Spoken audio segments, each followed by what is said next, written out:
안녕하십니까. 한국유배 부대표 김모세 목장입니다.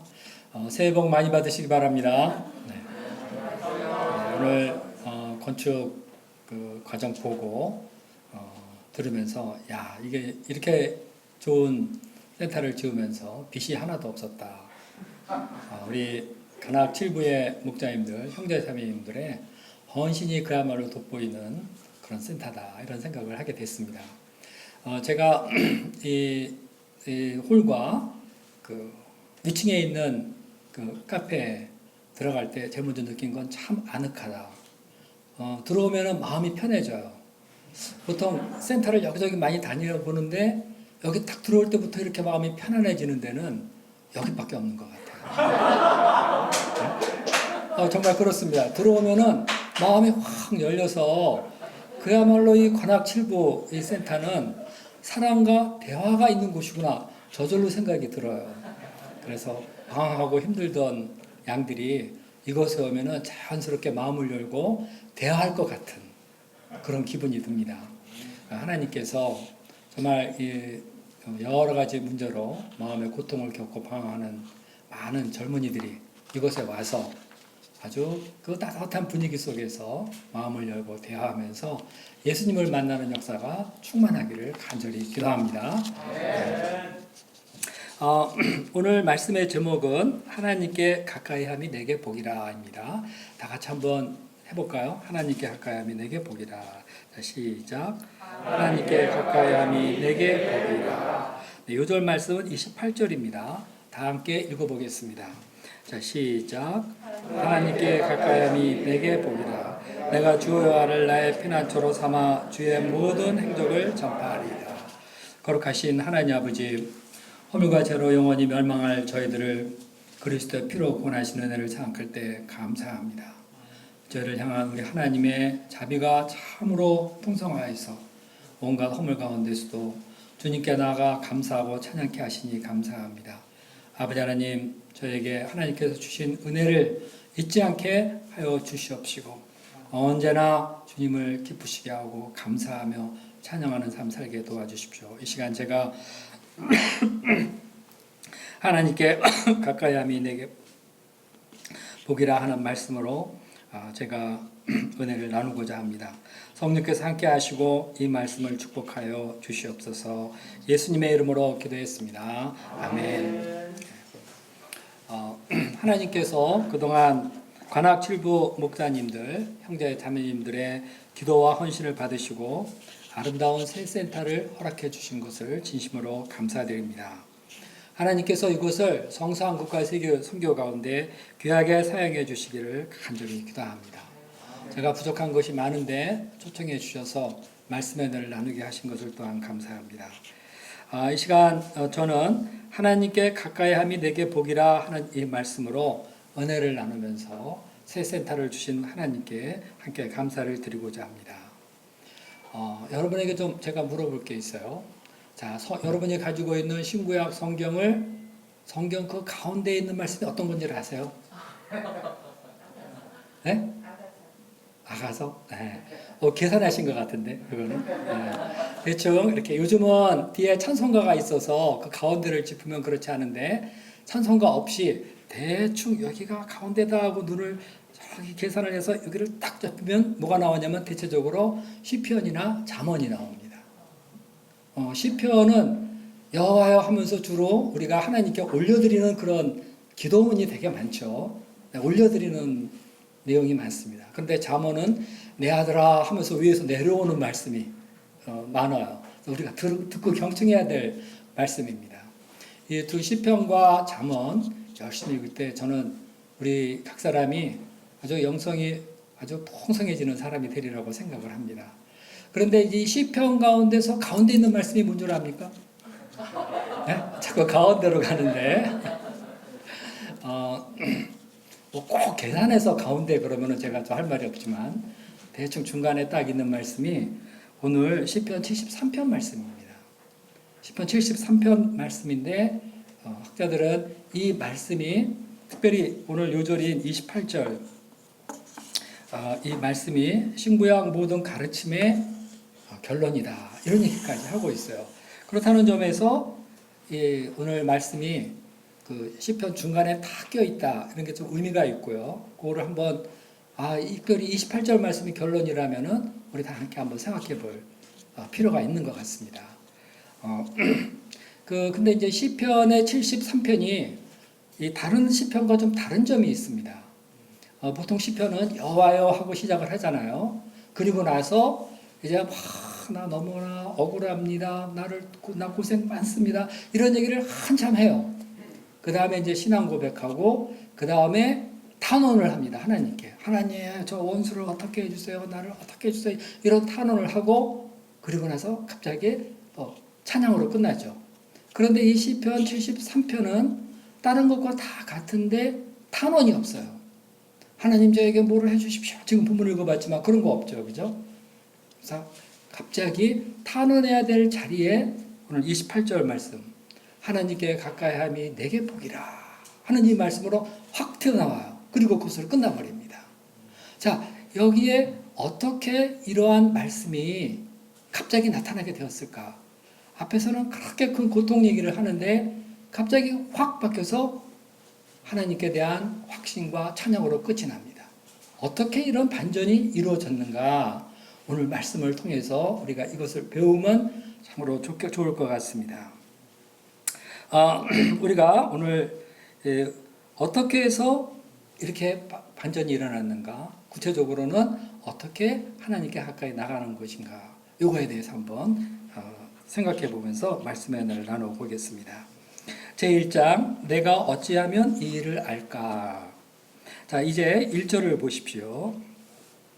하나님이 참으로 이스라엘 중에 마음이 정결한 자에게 선을 행하시나 하고 여기 행하시나 했지만 사실은 행하신다가 맞는 말이죠. 그죠?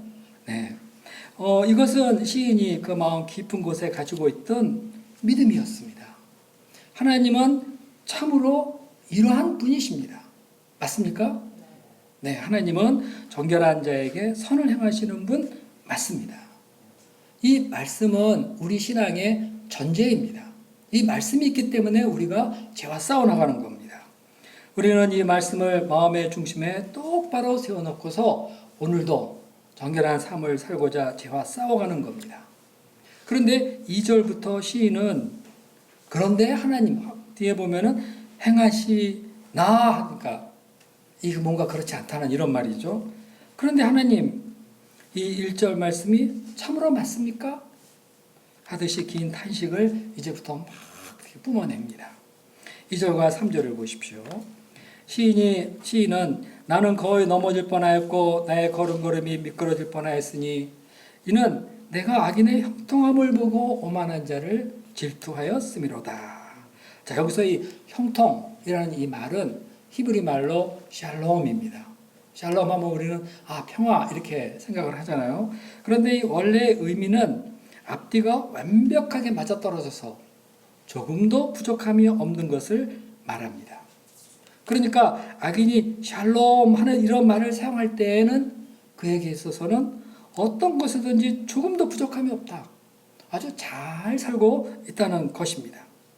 이것이 시인에게는 그만 큰 충격이 되어서 넘어질 뻔하였다 하는 것입니다.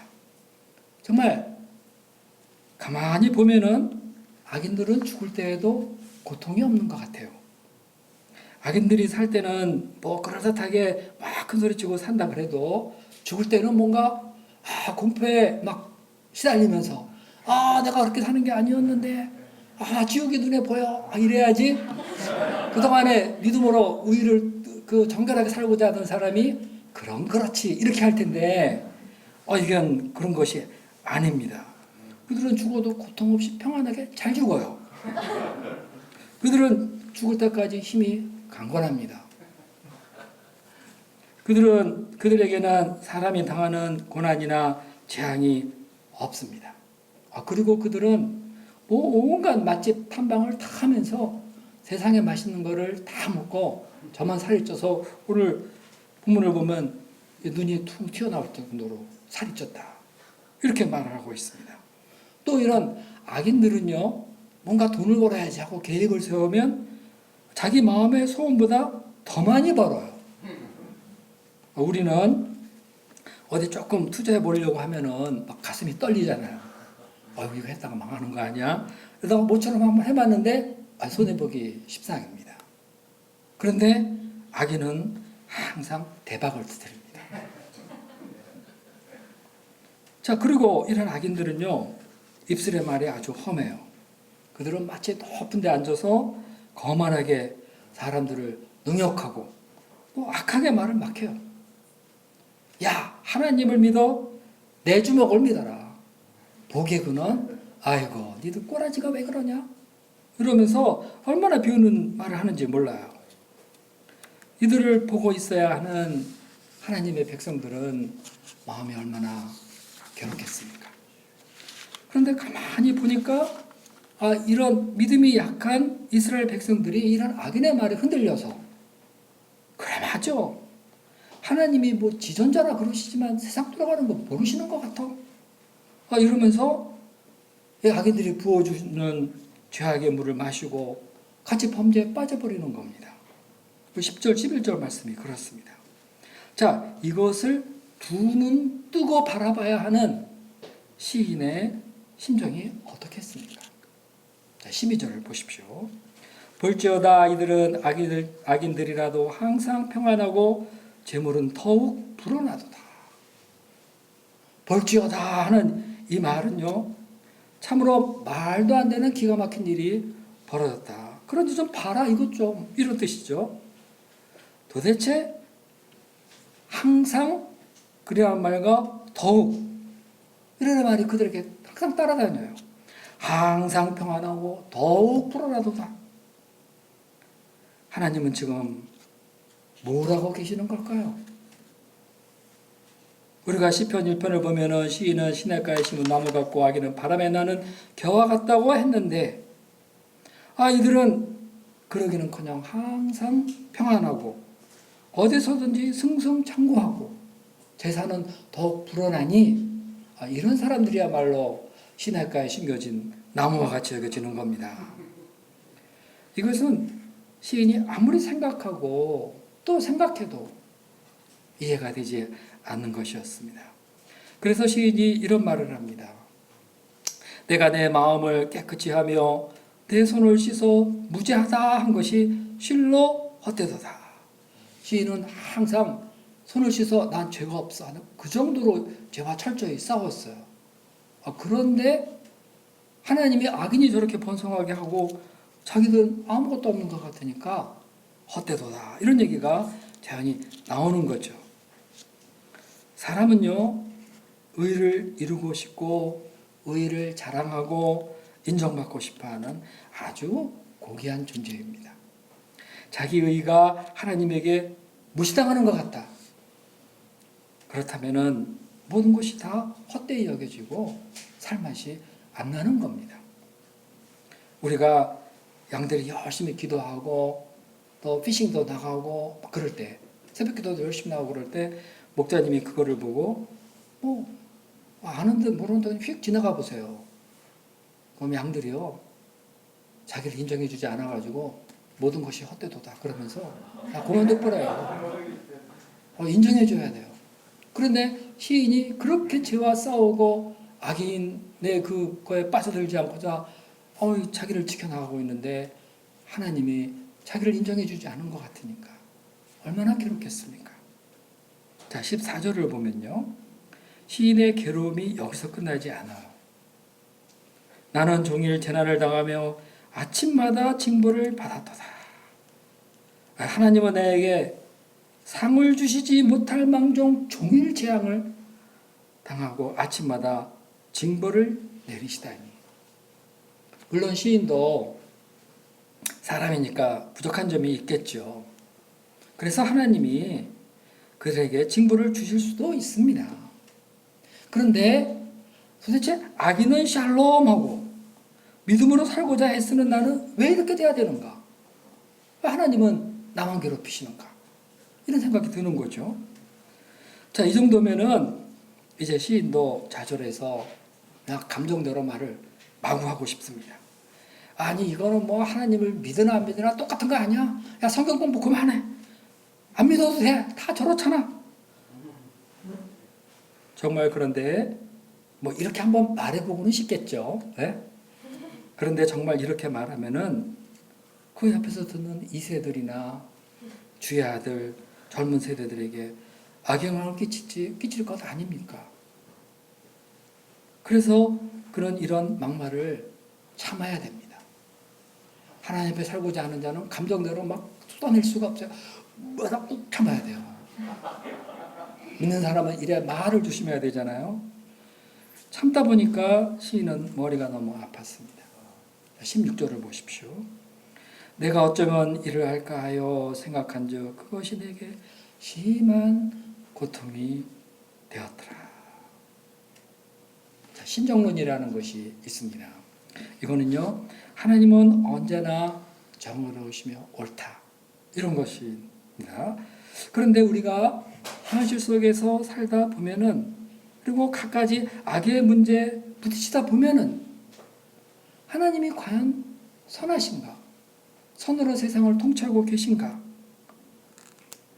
우리는 세상의 공평과 정의에 대한 끊임없는 의문을 갖게 됩니다. 요즘 그리스도인들이 겪는 어려움이 무엇입니까? 물론 사적으로는 뭐 직장이나 학교 이런 데에서 우리가 하나님을 열심히 믿는다는 이유 때문에 불이익을 당하는 경우도 있습니다. 고통스럽죠. 또 인터넷을 보면요, 기독교 욕하는 댓글이 얼마나 많은지 모릅니다. 저는 댓글 좀 그렇게 보는 편입니다. 그런데 기독교와 전혀 관계없는 기사인데 그 아래 댓글에 기독교를 욕하는 글들이 쫙 올라와요. 도대체 기독교에 대한 반감이 얼마나 심했으면 이럴까? 그러다가 그거를 보다 못해서 뭐 기독교인인지 뭐 착한 사람인지 기독교와 관계없는 기사에 이런 글을 올립니까? 하면서 그러지 맙시다, 이런 얘기도 쓰기까지 해요. 또 더군다나 요즘은 코로나19로 인해서 교회에서 집단 감염이 보도되잖아요. 딴 데는 뭐 어떤지 모르겠는데 집단 감염 기사가 딱 나오면 또 교회냐? 그러면서 기독교를 마치 공공의 적인 것처럼 싸잡아 비난하기도 합니다. 몇 개의 특정 이단 때문에 기독교 이미지가 더 나빠졌어요. 이런 가운데 캠퍼스에 나가 복음을 전하려고 하면은 학생들은 얼마나 차갑게 대하는지 경계하면서 가까이도 오지 마세요, 뭐 이런 정도까지. 이럴 때 우리 마음에는 절로 탄식이 나오는 겁니다. 하나님, 내 약한 세상에서 복음을 전하려고 이렇게 나왔습니다. 하나님, 내가 이거 하루 이틀 하는 것도 아니고 계속 하는데 나 좀 도와주셔야 되는 거 아니겠습니까? 그런데 나는 왜 오늘 이렇게 빈그물을 거두면서 의심연스러운 마음으로 돌아와야 합니까? 자, 이때 시인은 어디로 갔습니까? 머리가 아프다고 두통약을 사러 약국에 갔습니까? 아니면은 머리를 식혀야 돼 그러면서 멀리 여행을 갔습니까? 아니면은 에라 모르겠다 이놈의 세상 하면서 자포자기하고 누워서 유튜브를 봤습니까? 제2장 하나님의 성소에 들어가다. 우리도 한번 해볼까요? 하나님의 성소에 들어가다. 시작. 하나님의 성소에 들어가다. 네. 17절을 보십시오. 하나님의 성소에 들어갈 때야 그들의 종말을 내가 깨달았나이다. 자, 하나님의 성소 그러면은 하나님이 임재하신 곳을 뜻하죠. 네, 그 당시에는 아마 성전을 가리켰을 수도 있습니다. 자, 요즘으로 말하자면 어떤 거예요? 하나님께 나아가서 기도하는 것, 그리고 하나님 말씀 앞으로 나가는 것, 이것을 의미한다고 볼 수 있겠습니다. 그는 하나님 앞에 나가서 이 답답한 마음을 부여잡고 기도하면서 말씀 앞에서 씨름을 하고 그러면서 하나님으로부터 이 답을 얻고자 한 것입니다. 이런 사람이 정말 기독 지성인이죠. 그는 답답하다며 자기 감정대로 생각대로 행하지 않았습니다. 세상 지식이나 뭐 철학으로 답을 찾고자 하지도 않았습니다. 하나님 앞으로 나갔습니다. 우리도 문제가 있을 때 이렇게 하나님 앞으로 나올 수 있기를 간절히 기도합니다. 과거 우리는 죄로 인해 하나님과 모든 것이 단절되어 있었습니다. 그러나 하나님은 하나님과 우리 사이의 중보자 예수님을 세워주셨습니다. 우리는 우리의 성소 예수님 안으로 들어가기도 할 때 하나님은 은혜의 보좌에서 우리를 들으시고 말씀해 주십니다. 하나님은 자기가 택한 백성을 지극히 사랑하십니다. 우리 내면의 고통을 잘 아시고 우리가 이 하나님께 나가기만 했다 하면 웰컴 하면서 언제나 거기서 기다리며 환영해 주십니다. 우리가 쫙 하나님 앞에 토로하면 그래 나도 한다. 내가 얼마나 힘들어하는지 하고 위로해 주시면서 우리 말에 귀 기울여 주십니다. 자, 이렇게 됐을 때 그 결과가 어떻게 됐습니까? 그들의 종말을 내가 깨달았나이다. 깨달았습니다. 내가 어찌하면 이 일을 할까 하고 고뇌하고 있던 이 사람이 성소에 들어감으로써 마침내 깨달음을 얻게 되었습니다. 그는 이제 악인의 실상을 알게 된 것입니다. 18절을 보십시오. 하나님이 참으로 그들을 미끄러운 곳에 두시며 파멸에 던지십니다. 악인의 길은 우리가 겉보기에는 안전한 길 같지만 그 갑자기 황폐되어져서 사람이 놀랄 정도로 전멸되어 버리고 맙니다. 순식간에 일어나는 거예요. 자, 공의는 하나님의 영원한 속성입니다. 악인이 잠시 형통하는 것 같지만 하나님은 다 보고 계시다가 때가 되면 그 행위대로 반드시 심판하십니다. 이런 악인들의 존재는 얼마나 험한 것입니까? 악인들의 부귀영화는 우리가 잠에서 깨면은 꿈을 싹 잊어버렸듯이 순식간에 우리 앞에서 사라지고 잊혀지고 마는 겁니다. 그런데 시인은 이것을 깨닫게 되자 과거 자기가 하나님은 어디 계신가? 하나님은 뭐 하시는가? 하면서 의심했던 것 때문에 마음이 심란해졌습니다. 양심에 찔린 거죠. 그러면서 그때 그는 자신이 과거 얼마나 우매무지한 짐승과 같았는가. 여기 보면은 senseless, ignorant beast 이렇게 되어 있어요. 뭐 도무지 감각이 없고 무식한 짐승 같았다. 그리고 회개하였습니다. 자, 아무것도 아는 것이 없으면서 나름대로 하나님을 막 판단하고 하나님 뭐 하시는 겁니까? 막 하고 막 하나님의 불평을 막 쏟아내잖아요. 우리가 만약 그런다면은 우리는 우매무지한 짐승과도 같은 겁니다.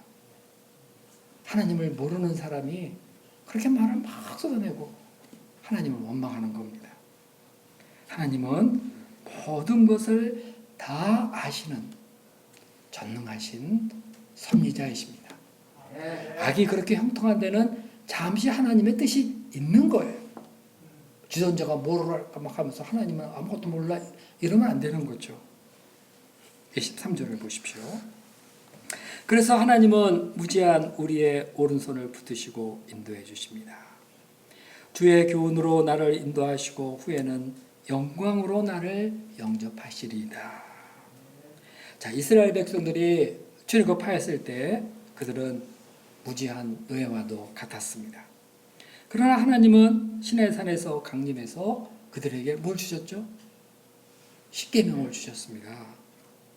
그들에게 이 진리의 말씀을 주셔서 하나님이 어떤 분이신지 가르쳐 주시고 그들이 거룩한 하나님의 백성이 되도록 하셨습니다. 그들을 불과 구름 기둥으로 인도하시고 젖과 꿀이 흐르는 가나안 땅으로 인도해 주셨습니다. 하나님은 그들을 출애굽 때부터 영광 중에 인도하시고 광야에서 영광으로 이끌어 가시고 마침내 영광의 가나안 땅에 승리하며 들어가게 하신 것입니다. 지금도 하나님은 우리를 말씀으로 교훈하십니다. 그리고 우리의 오른손을 꽉 붙들고 이리 가자 하면서 인도해 주세요. 이로써 우리는 날이 갈수록 하나님을 아는 지식에서 성장해 나가는 거죠. 자, 우리가 매주 주의 교훈이 가득한 이 성경을 공부한다. 공부하며 배우고 깨달아간다. 이거는 정말 놀라운 복입니다. 성경 공부할 때 이번 한 주 쉬면 안 되나? 뭐 이런 생각이 좀 들기는 하죠.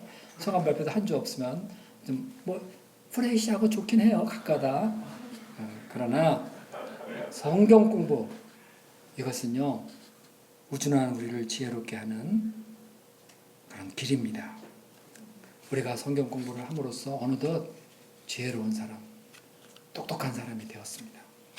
여러분은 성경 공부하면서 자신이 똑똑해졌다는 사실을 알고 계십니까? 옛날에는 우매무지한 짐승과 같았어요. 성경 공부하면서 하나님의 말씀을 듣고 진리를 깨닫게 되고 그리고 옛날에 안 보이던 것이 딱 눈에 보여요. 누가 무슨 짓을 탁 한다? 저거 멸망의 길. 딱 누가 무슨 짓을 저거 하나님의 복을 주실 일이다. 나는 이런 상황에서 어떻게 하는 것이 맞다. 이것을 성경을 통해서 다 배우게 되고 그리고 은혜를 알게 되고 세상을 이길 힘을 얻게 되는 것입니다. 자, 우리가 성경 공부를 열심히 할 수 있기를 간절히 기도합니다. 이번 주는 말씀 공부 없습니다. 그러면 따져야 돼요. 왜 나를 우매무지한 짐승같이 만드시고 그러십니까? 열심히 공부합시다. 막 배워야 됩니다.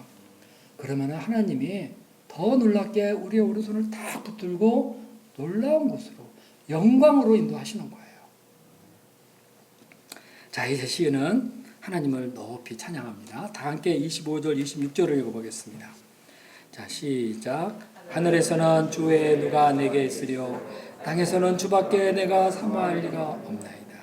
내 육체와 마음은 쇠약하나 하나님은 내 마음의 반석이시요 영원한 분기시라. 이게 정말 놀라운 말씀이에요. 그죠? 시편에서도 아주 유명한 말씀이죠. 자, 광활한 우주와 우리 눈에 보이는 온 세상을 볼 때에 전능하신 우리 창조주 하나님, 주권자 하나님 외에 우리가 사모할 리가 누가 있겠습니까? 만물을 그 뜻대로 섭리하시고 주관하시고 온 세상을 자비와 공의로 통치하면서 이끌어 가시는 이 하나님밖에 우리가 사모할 리가 누가 있겠습니까? 세월이 가면서 우리의 육체도 마음도 쇠약해지죠. 나이 드신 분은 자기 몸을 잘 알 거예요. 쇠약해져 가고 있다. 나이 드니까 마음도 같이 이렇게 좀 약해지잖아요. 그러나 하나님은 우리 마음의 반석이시고 영원한 분기시 되십니다. 내 나이가 어떻든 몸이 쇠약하든 하나님은 내 마음의 반석이세요. 나를 견고히 세워주시는 그런 분이십니다. 하나님 안에 있는 사람은 어떤 상황 속에서도 흔들림이 없고 이 하나님은 의인의 영원한 기업이 되십니다. 시인은 돌아봤어요. 그래 맞아 하면서 27절 말씀을 합니다. 무릇 주를 멀리하는 자는 망하리니 음녀와 같이 주를 떠난 자를 주께서 다 멸하셨나이다. 이제 이것을 깨달은 시인은 이제까지 그 신앙의 혼미, 처음에 이제 마음이 정결한 자에게 하나님은 선을 행하신다. 이게 딱 정의잖아요, 그죠? 똑바로 딱 서는 거예요. 근데 현실을 보니까 혼미에서 막 빠져버렸어요. 그런데 하나님 앞에서 깨달았자 다시 믿음을 세우게 됩니다. 하나님께 대한 신뢰 위에서 굳게 세워집니다. 그래서 한 말이 28절 말씀입니다. 다 함께 읽어보겠습니다. 2절입니다. 자, 시작.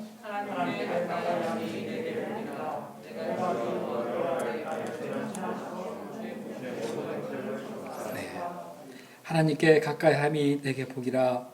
내가 주 여호와를 나의 피난처로 삼아 주의 모든 행적을 전파하리라. 자신감이 넘치고 있습니다. 하나님 뭐 하시오? 이러던 사람이 딱 하나님이 하시는 일을 깨닫고 나서 전파하겠다 이렇게 말을 합니다. 자, 하나님께 가까이함이 내게 복이라. It is good to be near God 하는데 여기서 복이라 하는 말은 우리 NIV 성경을 보면 그것으로 되어 있어요. 그런데 이거 사실 의미는 베스트, 하나님께 가까이 하는 것이 최고다 하는 그런 말입니다. 세상에 하나님보다 더 좋은 선택은 없습니다. 하나님께 가까이 하는 것이 최고의 안전이고 평화요 복입니다. 이 하나님 안에 모든 것이 다 있고 이 하나님 안에 모든 것에 대한 답이 있습니다. 그래서 이제 시인은 주 여호와를 자기의 피난처로 삼았습니다.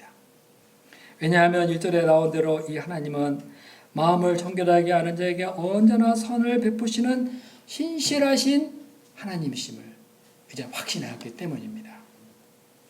하나님의 신실하심은 우리의 견고한 피난처가 됩니다. 자, 앞에서 언급한 대로 우리 구원의 반석이시요 영원한 분기십니다. 그래서 그는 하나님이 하시는 모든 행적을 세상에 전파하겠다. 자, 성소에 들어가기 전까지만 해도 하나님 뭐하고 계셔 하고 원망했었는데 성소에 들어가서 기도하고 말씀을 붙잡았을 때 이제 그는 하나님을 자랑하고 하나님을 전파자로 하나님을 전파하는 사람으로 살겠다 합니다. 참으로 놀라운 변화입니다. 결국 세상의 승리자는 누굽니까? 하나님의 성소에 들어가는 사람입니다. 하나님께 가까이 나가 그의 음성을 듣는 사람, 바로 이 사람이 승리자이십니다. 우리 역시 오늘 본문의 시인과 같이 하나님께 가까이 함으로 복된 삶을 살 수 있게 되기를 간절히 기도합니다. 자, 그러면 어떻게 하는 것이 하나님께 가까이 하는 것일까요? 첫째, 잠깐 말했지만 기도하는 것입니다. 사람들은 따져보고 싶고 그 누군가를 붙들고 하소연하면서 문제를 해결하고 싶어합니다. 물론 그것이 필요한 때도 있기는 합니다. 그러나 그런다고 해서 문제가 다 해결되는 것은 아닙니다. 이런 때 믿음의 사람들은 하나님께 나가 기도합니다. 기도는 세상에서 가장 연약한 것 같고 소극적이고 또 느린 문제 해결 같아 보이지만 결코 그렇지 않습니다. 이 세상 그 어떤 것보다도 하나님께 나가 기도하는 것, 이것이 가장 지혜로운 것이고 적극적인 문제 해결 방법입니다. 어떤 사람은 내가 아무리 기도해도 하나님이 응답을 안 하신다 이렇게 말을 해요. 그러나 그렇지 않습니다. 하나님은 다 듣고 계십니다. 자, 하나님께 꾸준히 기도하는 사람들, 그런 사람들에게 물어보세요. 하나님이 응답 안 하시던가? 그러지 않습니다. 꾸준히 기도하는 사람은 하나님은 내 기도에 늘 응답하셨다, 이렇게 고백을 하고요. 그리고 내 잘못된 것은 바로 잡아주시고 더 좋게 답을 해주셨다 하는 사실을 알고 있습니다. 하나님은 우리를 구원하고자 독생자를 주시기까지 하셨는데, 이 엄청난 일을 하셨는데 우리의 어떤 고민이나 고뇌인들 하나님께서 들어주시지 않으시겠습니까? 무엇보다도 더 중요한 것은 기도 응답 자체보다도 그 시간 하나님과 나와의 만남인 겁니다. 이 만남은 우리의 심장을 뜨겁게 하고 행복하게 하고 확신하게 하고, 그리고 이 만남을 통해서 우리는 세상을 이길 힘을 얻습니다. 우리 기도하고 나면 그렇지 않습니까? 마음에 확신이 들어오고 뜨거워지고 방금 전에 그렇게 많던 문제가 다 사라져요. 문제될 것 없다 하면서 또 뭔가를 도전하면서 하게 됩니다. 자, 낙심하지 말고 기도해야 되겠습니다. 저의 기도표에는 쭉 이제 기도하면서 읽는 말씀이 있는데 항상 기도하고 낙심하지 말아야 될 것이라는 것이 꼭 써 있어요. 이거는 우리 체험이죠, 그죠? 항상 기도해서 하나님이 우리 낙심시킨 적이, 우리가 낙심 안 하고 기도할 때 하나님께서 언제나 놀랍게 응답해 주시고, 제가 그거 얘기하라고 하면 얼마든지 얘기할 수 있어요. 자, 둘째로 하나님의 말씀을 주야로 묵상하며 읽어나가는 것, 이것이 하나님께 가까이 하는 겁니다. 우리는 자신이 똑똑하다고 생각하지만 사실 무지합니다. 그러나 하나님 말씀 앞으로 나갈 때 우리는 하나님의 뜻이 무엇인지 깨닫고 하나님을 올바로 섬길 지혜를 얻습니다. 시인은 성소에 들어가서야 무지를 벗어나 깨닫고 알게 되었듯이 우리도 하나님 말씀 앞에 나갈 때 깨닫게 되는 겁니다. 하나님의 말씀은 우리 인생의 빛입니다. 시편 119편 130절에 이런 말씀이 있습니다. 주의 말씀을 열면 빛이 비추어 우준한 사람들을 깨닫게 하나이다. 저 어제 좀 심란한 몇 가지가 좀 있었는데 자기 전에 쫙 펴놓고 시편 말씀을 쫙 읽는 가운데 빛이 들어오면서 다 사라졌어요.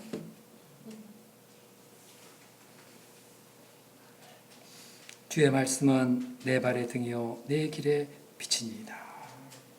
아까 윤무세 선교사님이 119편 165장 주의 법을 사랑하는 자 그에게는 평안이 있고 장애물이 없다. 이런 말씀 있잖아요. 딱 들으면요 다 이겨내요. 하나님 우리에게 믿음을 확 심어주시면은 그거로 문제는 끝나는 겁니다. 자, 우리 인생에 어둠이란 원래 없는 겁니다. 왜 인생이 뭐 슬프고 뭐 이런 얘기 막 있잖아요. 근데 그거 그대로 보면은 그게 뭐 슬프고 그런 것이 아니라 문제가 뭐냐 하면은 우리가 하나님의 말씀을 멀리하고 있을 뿐인 거예요. 하나님은 말씀 하나님이시고 우리도 이런 하나님을 따라 뭐로 지어졌어요? 말씀의 존재로 지어졌습니다. 하나님은 말씀으로 우리와 대화하시고 우리를 이루어 나가시죠. 철학자 하이데거는 언어는 존재의 집이다 이런 말을 하였습니다. 자, 우리 기독교인에게 하나님의 말씀이 우리 존재의 집인 것입니다.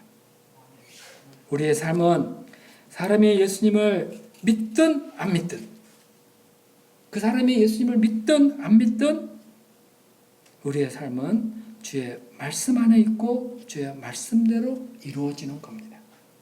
자, 안 믿는 사람은 안 믿는 사람대로 믿는 사람은 믿는 사람대로 그 삶과 존재가 말씀대로 되는 겁니다. 그래서 우리는 항상 성경으로 돌아가야 합니다. 자, 이것이 종교개혁 정신의 계승이고 또한 우리 모임의 설립자이신 이사물 선교사님의 유언이기도 합니다.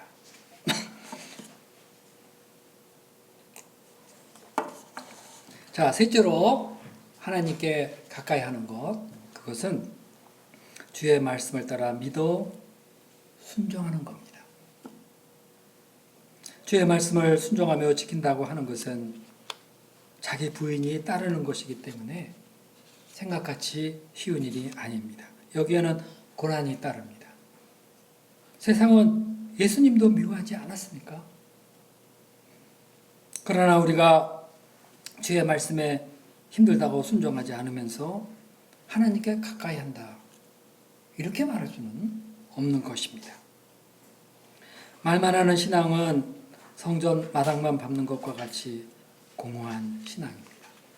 이런 신앙이라면 하나님을 결코 기쁘게 할 수 없습니다. 하나님께 가까이 하는 사람은 그의 계명을 지키며 살아갑니다. 하나님의 말씀을 따라서 자기를 부인하면서 가난한 자, 병든 자를 돌아보아주고 주의 행적, 곧 복음을 전파합니다. 하나님께 가까이 한다는 것은 관념이나 이론이 아닙니다. 그것은 순종이요 실천입니다. 하나님을 사랑하는 사람은 고난이나 현실적인 손해가 좀 따른다 하더라도 오직 주님만을 소원하며 하나님께 가까이 나아가고자 합니다. 여기에 참된 복이 있는 겁니다. 찬송가에도 있잖아요. 내 주를 가까이 하게 함은 십자가 진 같은 고생입니다. 그러나 뭐라 그래요? 내 일생 소원은 주 찬송하면서 이렇게 나오잖아요. 그죠? 어렵다 하더라도 주님께 가까이 나가는 것. 자, 이런 사람이 복된 사람들입니다. 하나님은 이런 당신의 종을 알아보시고 범사에 복을 주십니다. 야고보서에 이런 말씀이 있습니다. 하나님을 가까이 하라. 그리하면 너희를 가까이 하시리라. 한번 다 같이 해볼까요? 하나님을 가까이 하라. 그리하면 너희를 가까이 하시리라. 자, 시작. 하나님을 가까이 하라. 그리하면 너희를 가까이 하시리라.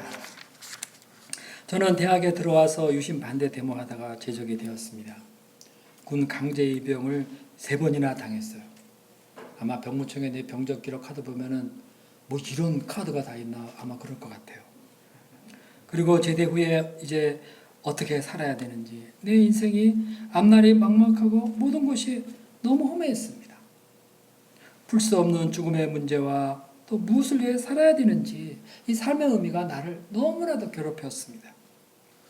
그러던 중에 79년 11.6 사건으로 유신 정권이 무너지면서 그 이듬해에 1980년에 대학에 복학을 했습니다. 이때 하나님은 저를 불쌍히 여기셔서 UBF로 인도해 주셨습니다. 성경 공부를 통해 알게 된 예수님의 십자가 부활은 저에겐 정말 놀라운 사건이었습니다. 이 예수님을 알고 난 후 내 마음속에서 나를 그토록 괴롭히던 허무와 죽음의 문제, 내 존재에 대한 불안의 문제, 이런 것이 싹 사라져 버렸어요. 아무리 허무하려고 애써봐도 허무해지지가 않습니다. 아니, 그래요. 그냥 허무 생각만 했다 그러면은 아유, 먹던 박숟가락도 놓던 사람인데 허무, 아 사람은 죽잖아, 허무. 나 이거 생각하면 허무해야 되는데 안 허무해져요 이제.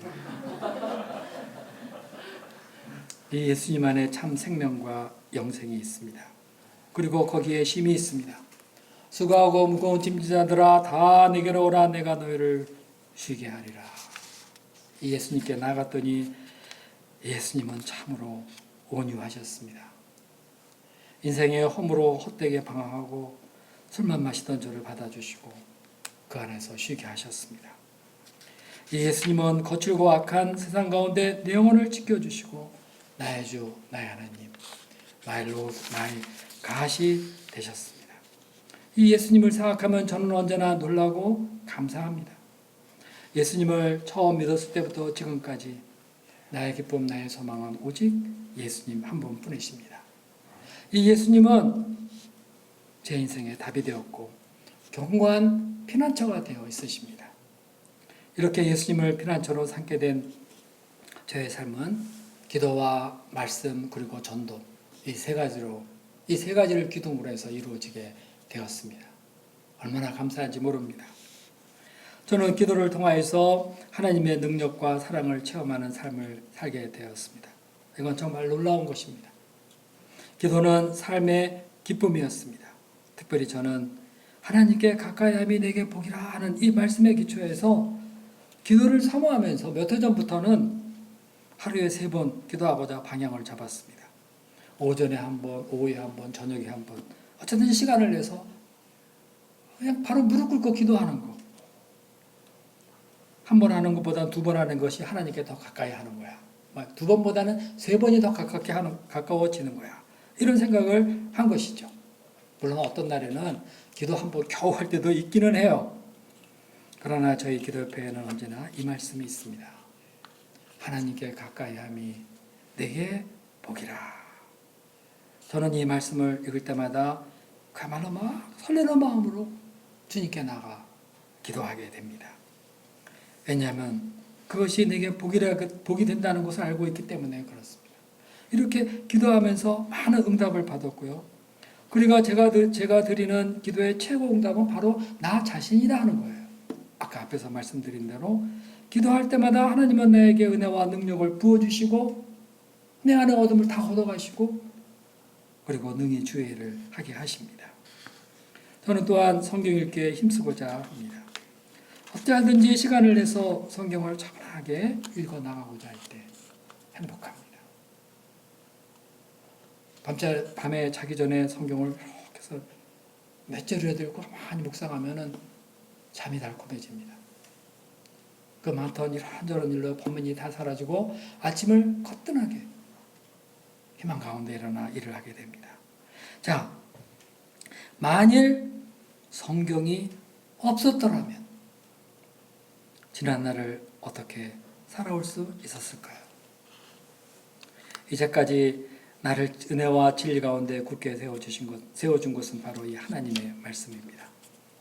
저는 작년에 여백 성경을 사가지고 읽으면서 떠오르는 그 어떤 영감들, 메모를 쫙 해나가는데 이때마다 하나님의 말씀을 깨닫는 기쁨이 충만합니다.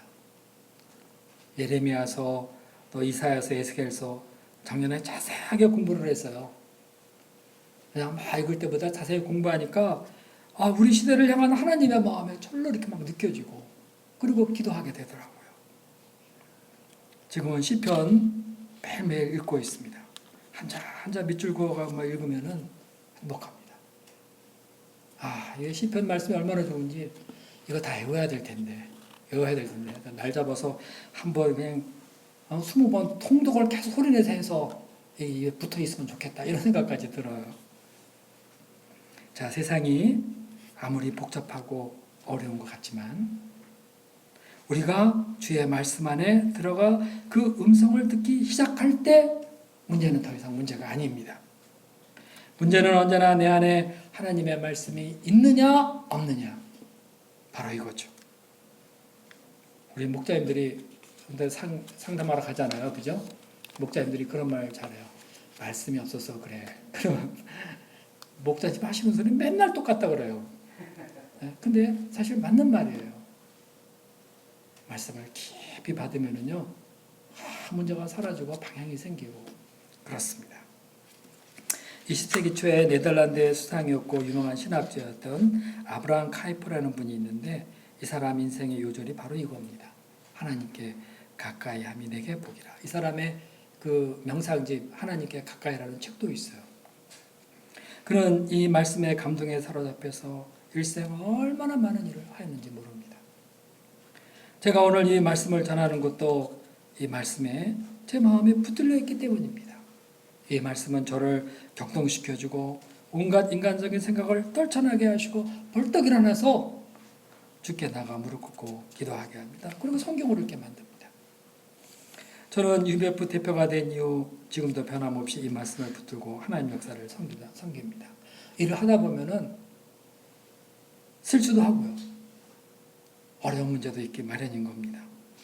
그러나 하나님께 가까이 함이 되게 복이라 하는 이 말씀을 따라서 기도하고 말씀을 의지할 때 하나님은 은혜와 능력으로 함께 해주십니다. 그러므로 우리가 이제 할 일이란 본문의 시인과 같이 우리 주 하나님을 나의 피난처로 삼아서 이 모든 행적을 전파하는 것입니다. 독생자를 보내시고 우리 구원의 길을 활짝 열어놓으신 이 하나님의 사랑을 세상에 널리 전파하는 것. 예수님도 우리에게 땅끝까지 가서 복음을 전파하라고 하지 않으셨습니까? 복음을 전파하라 이러면 맨날 사업적인 얘기만 한다고. 그게 아니에요. 하나님의 사랑을 마음속에 확 느끼고 있다면은 이거는 사업이 아니라요. 당연히 해야 되는 겁니다. 이것이 우리가 하나님의 사람으로서 세상에 줄 수 있는 최고의 선물이기 때문에 그렇습니다. 크리스마스가 되고 생일 때 되고 선물 많이 주잖아요. 줘야 됩니다. 줘야지 또 상대가 또 기뻐하고 섬기는 기쁨도 있잖아요. 최고의 선물은 그런데 말씀, 복음입니다.